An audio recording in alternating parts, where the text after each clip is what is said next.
ACN news में आपका स्वागत है। मैं हूं गणेश अग्रवाल और आप देख रहे हैं दमोह जिले की खबरें। साइकिल से भारत का भ्रमण करने वाली आशा मालवीय दमोह पहुंची, जहां पर उन्होंने दमोह के पुलिस अधीक्षक श्रुतकीर्ति सोमवंशी से मुलाकात की, साथ ही अपनी बात भी कही। इस दौरान उन्होंने स्कूली बच्चों को भी इस यात्रा के बारे में विस्तार से जानकारी दी। Bureau report, ACN news. वैसे हम करते जाते हैं, वैसे हम बनते जाते हैं। कुछ चीज के लिए वैसे सोच का होना भी बहुत इम्पोर्टेंट है। जी सर। कुछ प्लान और भी कर लेते हैं, अगर पहले से पता होता तो। जी सर। उस लाइन में जो बच्चे हैं उनसे मिलवा सकते हैं। जी सर। तो ठीक है, तो नेक्स्ट टाइम तो कभी मौका लगेगा तो। हाँ डेफिनेटली सर। मैं जबलपुर तो दोबारा विजिट करने वाली हूँ सर, ट्रिप खत्म करने के बाद। हाँ, तो जब दोबारा आपका मेमोरी चेक कर लेंगे तो फिर थोड़ा पहले से अगर पता चल जाए। आप पीआरओ साहब को बता दीजिएगा तो हम लोग प्लान कर लेंगे कुछ। जी सर। ये थोड़ा अच्छा। मेरी क्या चाहिए, क्या करना है जिंदगी में, लेकिन ये जरूर है कि मेरे बर्थडे पे मुझे क्या चाहिए, मेरे पापा से मुझे अच्छा फोन चाहिए, मम्मा से मुझे ये चाहिए, कि एक्सपेक्टेशन हमारी बहुत है, लेकिन डाल सकते हो, लेकिन जो जिंदगी निकलेगी ना वो खुद पे डिपेंड होने से दूसरों पे डिपेंड होना है। सशक्तिकरण, जो मेरा मैसेज भी है वुमेन एम्पावरमेंट। सशक्तिकरण हर जगह है, जहाँ देखोगे वहीं सशक्तिकरण दिखेगा, लेकिन सबसे पहले सशक्तिकरण की दृष्टि से अगर देखा जाए तो हमारी सोच को सशक्त करने की जरूरत है, क्योंकि आज के टाइम में बहुत सारी महिलाएं हमारे भारत देश में ऐसी हैं कि हम घर से बाहर जाने के लिए सोचते हैं कि मेरे साथ कौन जाएगा बाहर तक। अगर हमें इस देश को सशक्तिकरण की ओर ले जाना है ना, नहीं पहले हमें डर लगता है घर से जब हम निकलते हैं, या जब हमारा एग्जाम का एडमिट कार्ड आता है तब से हमें डर लगने लग जाता है। किस बात का डर? उस नंबर का कि जिसके बारे में हमें अभी तो पता भी नहीं होता है, तो हमें सब कुछ वैसा लगने लगता है, क्योंकि वो डर एक ऐसी चीज है कि हमें रस्सी को सांप समझने के लिए मजबूर कर देता है, क्योंकि हमें डर लग रहा है। आप अपने मन के डर को खत्म करें और आप देखें इस देश को कि कितना खूबसूरत है। और मैं कभी भी किसी समस्या, जैसे मैंने साइकिल यात्रा शुरू कर दी, रास्ते में कभी खाने का होता था, कभी रहने का होता था, कभी कुछ नहीं होता था, तो मैं फिर भी मैंने कम से कम 40% जर्नी रात को की है, 40% यात्रा, और अभी तक मैं 2 साल में 42,730 किलोमीटर की यात्रा पूर्ण कर चुकी हूँ, 2022 से लगा के 2025 तक, आज के दिन तक। और कहीं ना कहीं कहते हैं ना समस्या, तो मैं कहती हूँ कि मैं कभी भी किसी समस्या को समस्या के आधार पे नहीं देखती। मैं जिस काम की शुरुआत करती हूँ ना, उसे सिर्फ एक चुनौती देखती हूँ, क्योंकि उन्हीं चुनौतियों को हमें एक्सेप्ट करना होता, आगे बढ़ना होता है जिंदगी में।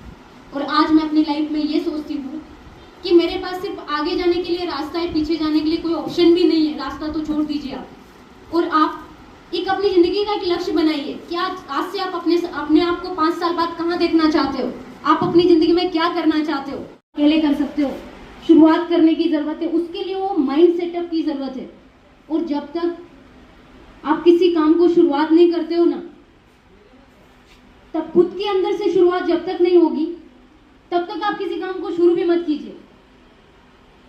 और किसी काम को करने से पहले जिस दिन आपके दिल में ये आ गया ना कि बस अब करना ही करना है, तो आपने 50% तो उसे उसी टाइम अचीव कर लिया, और 50% आपकी एफर्ट है उस काम के लिए कि आप कितनी मेहनत करते हैं, तब जाके 100% होता है।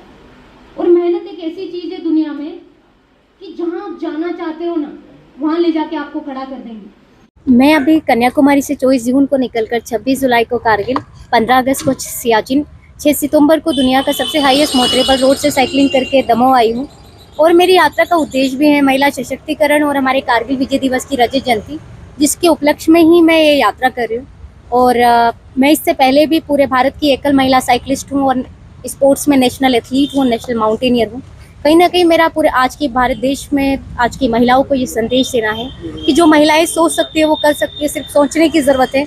और आज के युवा जो कहीं ना कहीं छोटी छोटी प्रॉब्लम्स को लेके हार जाते हैं, उनके लिए मेरा ये संदेश है कि हमें हर समस्या का सामना हिम्मत के साथ करना है और आगे बढ़ना है। हमारी ज़िंदगी का कोई ना कोई गोल ज़रूर होना चाहिए। और आज के इस भारत में जो देखा है हम, देशभक्ति का भाव जो जिस देशभक्ति के भाव से हमारी भारतीय सेना या हमारा पुलिस प्रशासन या हम सभी जिस देशभक्ति के भाव से हमारे देश की सेवा कर रहे हैं, आज के युवा पीढ़ी में उस देशभक्ति के भाव को जगाना ही मेरी यात्रा का मुख्य उद्देश्य। आपको ये प्रेरणा कहाँ से मिली? मेरी माँ है मेरे परिवार में, और मैंने मेरे फादर को नहीं देखा, मेरे फादर की डेथ हो गई थी, और मेरी माँ ही सशक्तिकरण का एक बहुत बड़ा उदाहरण और मेरे लिए, मेरे पूरे देश के लिए भी है, क्योंकि वो सिंगल मदर होते हुए मेरे लिए इतना कुछ किया मेरी माँ ने। और इन सभी कामों की प्रेरणा आप सभी को भी कहीं ना कहीं से मिल सकती है, लेकिन प्रेरणा लेने की ज़रूरत आप। किन चुनौतियों का सामना करना पड़ा आपको? चुनौती तो क्या, मेरा कोई स्पॉन्सर नहीं था, तो डेली का मुझे रुकने के लिए भी, जहाँ मैं जाती थी वहाँ पर रुकने के लिए सब डीएम सर, एसपी से, किसी से मिलकर रिक्वेस्ट करना होता था। लेकिन मेरी इस यात्रा में मुझे ऐसी कोई समस्या नहीं आई, क्योंकि भारतीय सेना ने मेरा काफ़ी सहयोग किया है, और स्टार्टिंग से लगा कि अगर मैं ये पूरी यात्रा इतने कम समय में पूरी कर पाई हूँ तो वो सेना की वजह से ही। इस हिमालय की तराइयों में ऊपर भी आप लोगों ने काफी बर्फ के क्षेत्र में साइकिलिंग की है, जी। क्या अनुभव रहे? वहाँ का अनुभव भी काफ़ी अच्छा था। लेह लद्दाख जो बहुत सुंदर जगह है, और रही बात, मैं कभी भी किसी समस्या को तो समस्या की तरह देखती नहीं हूँ, मैं सिर्फ एक चुनौती समझती हूँ, और उसी चुनौतियों को हमें एक्सेप्ट करके आगे बढ़ना पड़ता है। आम जन दमोह में हमारे बीच आशा मालवीय आई हुई हैं। ये राजगढ़ की रहने वाली हैं और नेशनल लेवल की साइकिलिस्ट हैं, एथलीट हैं और माउंटेनियर हैं। ये पूरे देश में भ्रमण करती हैं, बच्चों से मिलती हैं, मोटिवेशनल टॉक्स करती हैं, और जितनी देर मेरी इनसे यहाँ चर्चा हुई, मुझे इनसे बात करके लगा कि ये बहुत ही ऊर्जा से ओतप्रोत हैं, और बच्चों के बीच में जाने से उनके मन पे इसका एक बहुत पॉजिटिव इफेक्ट पड़ता है कि उनके सामने इस प्रकार के लोग आएँ जो कठिनाइयों से निकल के और बहुत ही मुश्किल से अपने लक्ष्य के प्रति बढ़ते हैं और इस नेशनल लेवल पे इस प्रकार की सफलता को हासिल करते हैं। तो अभी इस चर्चा के दौरान मैंने इनसे ये भी विषय रखा है कि अगली बार जब दमोह आएँ थोड़ा और समय लेकर आएँ, ताकि यहाँ पर हम और भी बच्चों के लिए और बड़े प्रोग्राम से स्कूल में इनके तत्वाधान में आयोजित कर पाएँ। तो मेरी तमाम बधाइयाँ हैं इनको, आशा को, और मैं चाहूँगा कि ये इसको और बड़े लेवल तक करें और नेशनल लेवल पर नहीं, इंटरनेशनल लेवल पर भी ये भारत का नाम जो है वो रोशन करें। Thank you.